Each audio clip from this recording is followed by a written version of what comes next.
Good morning, Alex and friends. I'm Grace. Today is Saturday, March 15th, 2025, and you're listening to Alex's News.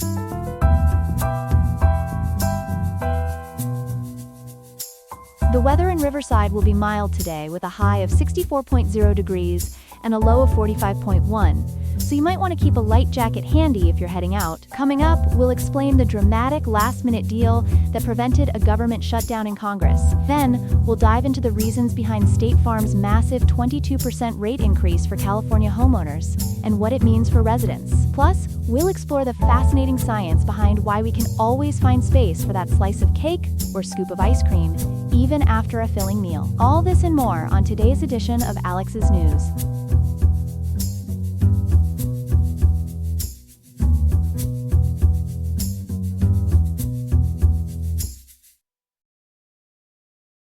Breaking news from Capitol Hill today, where a government shutdown has been narrowly averted. The Senate has passed a Republican-led spending bill just hours before the deadline, sending it to President Trump's desk. Joining us with more details is our congressional correspondent, Ethan Parker. Ethan, this came down to the wire, didn't it? It certainly did, Grace. According to the Star Tribune, the Senate passed this spending bill with a vote of 54 to 46. Literally just hours before we would have plunged into a government shutdown. This 6-month funding measure will keep the lights on through September 2025, but it comes with some significant adjustments to federal spending. What kind of adjustments are we talking about here? Well, the bill trims non-defense spending by approximately $13 billion, while boosting defense spending by about $6 billion. It's worth noting that this is actually the third continuing resolution for the current fiscal year, which, as Federal News Network points out, really highlights how Congress has been struggling to pass regular appropriations bills. I understand Senate Democrats had some serious reservations about this bill. Why did they ultimately allow it to pass? That's right, Grace. Senate Democratic leader Chuck Schumer explained it quite bluntly. According to the Star Tribune, he said, "Despite our serious concerns with this legislation, allowing a shutdown would be worse. Democrats were particularly worried that a shutdown would give more power to the Department of Government Efficiency, or DOGE as it's called." Ah, yes, DOGE. Can you remind our viewers what exactly that is? Of course. DOGE was established by President Trump through an executive order on January 20th of this year. While it's officially meant to modernize federal technology and improve efficiency, critics have raised serious concerns. Legal experts point out that only Congress has the constitutional authority to make spending decisions, and DOGE's actions have already faced several legal challenges in court. So Democrats were between a rock and a hard place on this vote? Exactly. WCAX reporting indicates Democrats worried the bill gives the Trump administration too much discretion over spending decisions. They fear funds could be redirected from priorities like fighting the fentanyl crisis toward other initiatives such as mass deportations. As one Democratic senator told Federal News Network, this bill gives the Trump administration far too much leeway in deciding where money goes. How did the final vote break down? Was it strictly along party lines? Not entirely. While most Democrats opposed it, two broke ranks, Senators Jeanne Shaheen and Angus King, who's technically an independent but caucuses with Democrats. On the Republican side, Senator Rand Paul was the lone dissenter. And in what might be called a shutdown, showdown, showstopper, President Trump actually praised Chuck Schumer for his guts and courage in supporting the bill's passage. There was also some drama involving funding for Washington, D.C., wasn't there?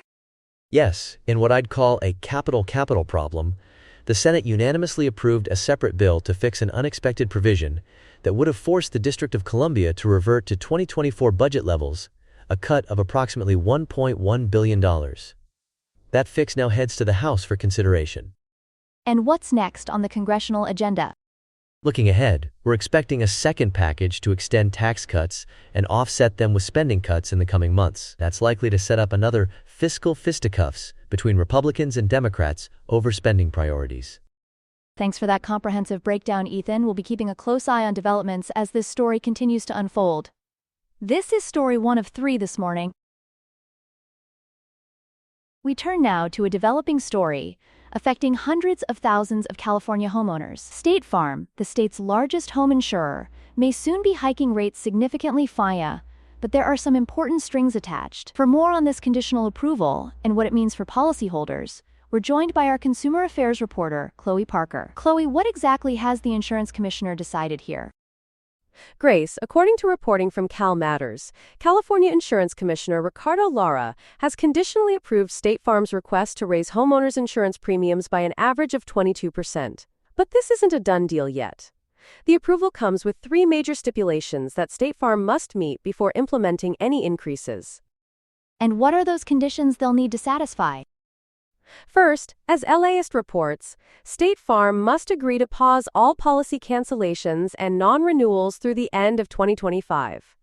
Second, State Farm Mutual, the parent company, needs to provide or loan $500 million to its California subsidiary to strengthen its financial position. And third, perhaps most importantly for consumer SASA, the company must justify these rate increases at a public hearing scheduled for April 8th. Just 24 days from now. That's quite the insurance policy against corporate overreach. So if approved, when would these new rates take effect, and who would be impacted?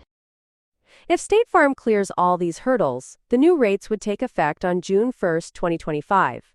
And the increases would vary by policy type. Homeowners would see that average 22% increase, while renters and condo owners would face 15% increases.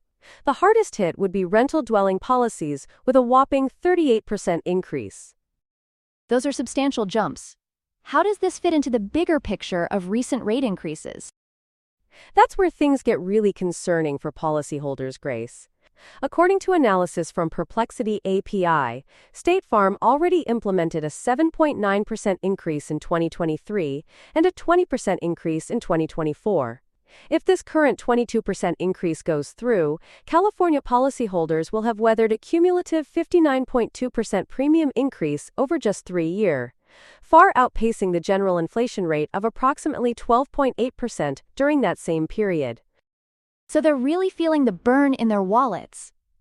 What's State Farm's justification for these dramatic increases? State Farm points to several factors. They cite the January 2025 wildfires in Los Angeles County, which resulted in over 8,700 claims totaling more than $1 billion. They also claim long-term losses exceeding $5 billion over 9 years, saying they've paid out $1.26 for every dollar collected in premiums in California. But I understand there's some controversy about their financial situation. Absolutely. While State Farm General claims financial distress in California, Perplexity API reports that State Farm's parent company reported a net income of $5.3 billion in 2024, with a net worth of $145.2 billion. Consumer Watchdog and other advocacy groups have questioned this disconnect, suggesting that State Farm General might be overpaying for reinsurance to its parent company while claiming financial hardship. For homeowners who might find these increases unaffordable, what options do they have? There are several alternatives. Over 100 insurers still write home insurance policies in California. Farmers Insurance has actually resumed offering coverage in the state and plans to increase new policies each month. There's also the California F-Air Plan, a state-backed option that provides basic fire insurance protection, though it's typically more expensive and less comprehensive than standard policies. And what happens next in this process? The public hearing on April 8th will be crucial. It will provide an opportunity to scrutinize State Farm's financial data and rate justifications. Consumer Watchdog supports this decision to hold a hearing. The outcome will have significant implications, not just for State Farm policyholders, but potentially for the entire California insurance market, which continues to grapple with increasing risks associated with climate change and wildfires. Thanks for that comprehensive breakdown, Chloe. We'll certainly be keeping an eye on that April hearing and what it means for California homeowners. Here are some other headlines.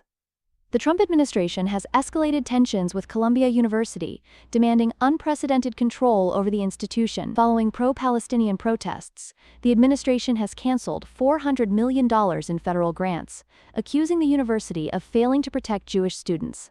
Their demands include placing the Middle East Studies Department under academic receivership, banning masks on campus, adopting a new definition of antisemitism, reforming disciplinary processes and admissions practices, and granting campus security full law enforcement authority. Scholars and free speech advocates have condemned these demands as an intrusion into academic freedom, with educational organizations expressing alarm over threats to institutional autonomy.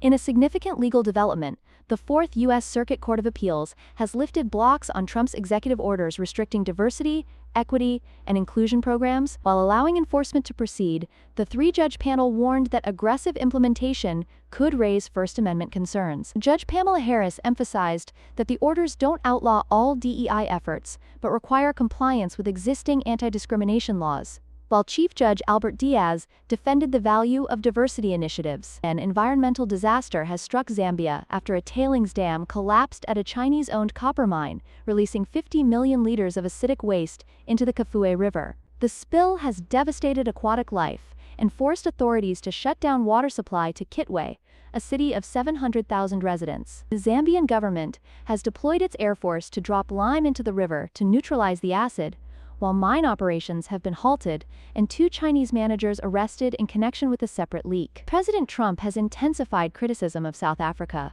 accusing the country of being anti-white and anti-American. He has condemned South Africa's land expropriation laws as discriminatory against white farmers and offered them a rapid pathway to U.S. citizenship. Trump has halted all foreign aid to South Africa and threatened further sanctions, including potentially scrapping the Africa Growth Opportunity Act. Diplomatic tensions have been exacerbated by South Africa's alleged support for Russia and Palestine. Compensation for wrongfully convicted individuals remains challenging in several states. Georgia is among 11 states without specific compensation laws, forcing exonerees to navigate a politicized legislative process. A proposed bill would allow individuals to prove their innocence to an administrative law judge and receive $75,000 per year of incarceration. Florida is considering updates to allow those with prior felony convictions to qualify for compensation, while Oregon, Missouri, and Montana are also reviewing their approaches to addressing wrongful convictions.